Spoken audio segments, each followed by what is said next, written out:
তো ভিউয়াৰ্স আকৌ আপোনালোকৰ মাজত নতুন এটা ভিডিঅ' লৈ আগবাঢ়িছোঁ। ভিডিঅ'টো স্কিপ নকৰাকৈ সম্পূৰ্ণ শেষলৈ চাই থাকক, কিয়নো এইবাৰ পঞ্চম আৰু অষ্টম শ্ৰেণীৰ ছাত্ৰ ছাত্ৰীসকলৰ বাবে এক ভাল খবৰ, এক গুৰুত্বপূৰ্ণ খবৰ, কিয়নো আনন্দৰাম বৰুৱা বঁটা পঞ্চম আৰু অষ্টম শ্ৰেণীৰ শিক্ষাৰ্থীক প্ৰদান কৰা হ'ব ঘোষণা কৰিছে অসম চৰকাৰে।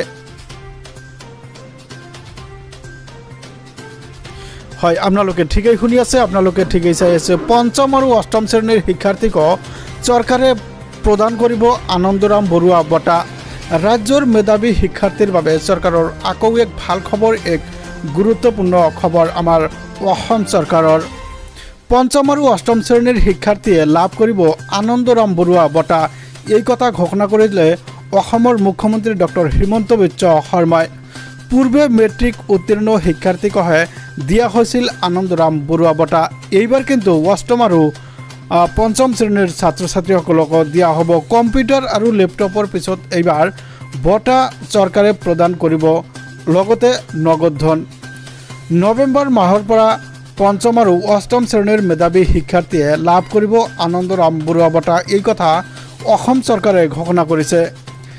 এই বঁটা সন্দৰ্ভত চৰকাৰে প্ৰস্তুত কৰিছে বিশেষ এক আঁচনি। হয়, বিশেষ এক আঁচনিৰ জৰিয়তে এই বঁটা প্ৰদান কৰিব। হয়, আপোনালোকে চাইছে এক ডাঙৰ খবৰ, এক গুৰুত্বপূৰ্ণ খবৰ, কিয়নো যিসকল শিক্ষাৰ্থীৰ মাজত আকৌ নতুন খবৰ আহি পাইছে, ভাল খবৰ আহি পাইছে। পঞ্চম আৰু অষ্টম শ্ৰেণীৰ শিক্ষাৰ্থীকো এই আঁচনিয়ে সামৰি ল'ব আৰু এই আঁচনিৰ জৰিয়তে আনন্দৰাম বৰুৱা বঁটা লাভ কৰিবলৈ সক্ষম হ'ব। যিসকল মেধাৱী ছাত্ৰ ছাত্ৰী আছে সেইসকলে এই বঁটা লাভ কৰিবলৈ সক্ষম হ'ব। এই কথা ঘোষণা কৰিছে অসম চৰকাৰ তথা ডক্টৰ মুখ্যমন্ত্ৰী হিমন্ত বিশ্ব শৰ্মাই এই কথা ঘোষণা কৰিছে। তো কোনসকলে লাভ কৰিব? যিসকলে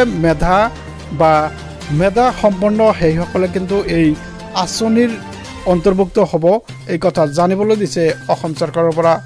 হয়, এক ডাঙৰ খবৰ, এক গুৰুত্বপূৰ্ণ খবৰ। পূৰ্বে কিন্তু মেট্ৰিক উত্তীৰ্ণ শিক্ষাৰ্থীয়ে কিন্তু এই বঁটা লাভ কৰিবলৈ সক্ষম হৈছিল।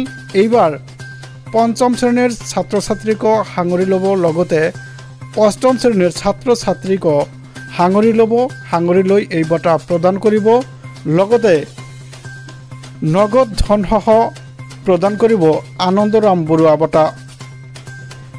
হয়, এক ডাঙৰ খবৰ, এক গুৰুত্বপূৰ্ণ খবৰ। শিক্ষাৰ্থীসকলৰ মাজত এক ভাল খবৰ অসম চৰকাৰে দিছে, এক ভাল খবৰ। এই ভাল খবৰত শিক্ষাৰ্থীক উত্তীৰ্ণ কৰিব, শিক্ষাৰ্থীক আগ্ৰহী কৰিব, মনোগ্ৰাহী কৰিব, শিক্ষাৰ্থীসকলক এক আনন্দদায়ক উৎসাহ দিব।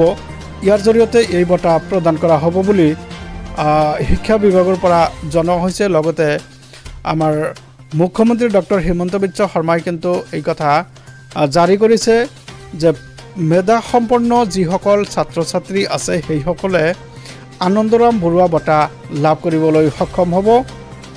তো ভিউয়াৰ্স, ভিডিঅ'টো ভাল পালে চেনেলটো ছাবস্ক্ৰাইব কৰি দিব, ভিডিঅ'টোত এটা লাইক কৰি দিব, কমেণ্টছ কৰিবলৈ নাপাহৰিব।